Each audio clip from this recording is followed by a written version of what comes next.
Hello, everyone. This is my presentation on my developed answers for this week. So our overall question for this week was, how do I view those I teach? The three think deeper questions I was able to come up with were, first, am I able to see my students as children of God who deserve all the love that I can give them? Second, since I will be a high school teacher, can I allow for my students to be independent and run parts of the class that I would feel help them grow? And third, how would Christ view and teach my future students? The question that I would like to focus on is my first one. Am I able to see my students as children of God who deserve all the love that I can give them? Reagan Peterson in the discussion board this week said, even though it's not a calling in the church, I think priesthood holders are always willing to give a blessing. If you want to have the pure love of Christ for your students, you can ask for a priesthood blessing for this, so that you can receive the love from God for the children you teach.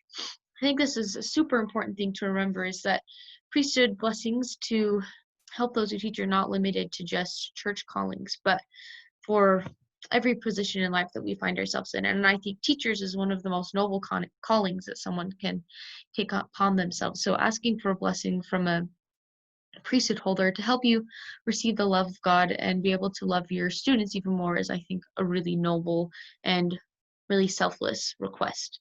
From the Happy Ties article that we read, I liked the song that Principal Christiansen wrote.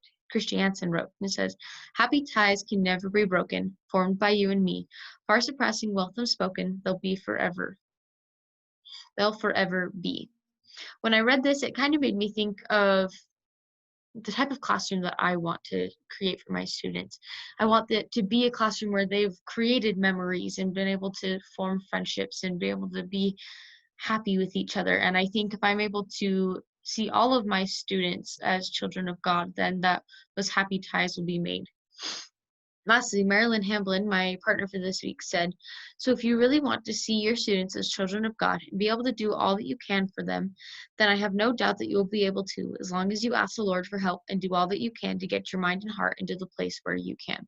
It's so important to remember that the Lord is always on our side, no matter what. Lastly, just some of my own thoughts. Jesus Christ was the master teacher. He was able to teach and lead thousands of people. He was able to bring happiness to so many. As I prepare to teach in my own classroom, I hope to embody Christ and be able to show his love to all my students. I hope to emulate Christ's love and ability to teach as I develop my own teaching styles. If I can rely on him, then I know that he will guide and teach me.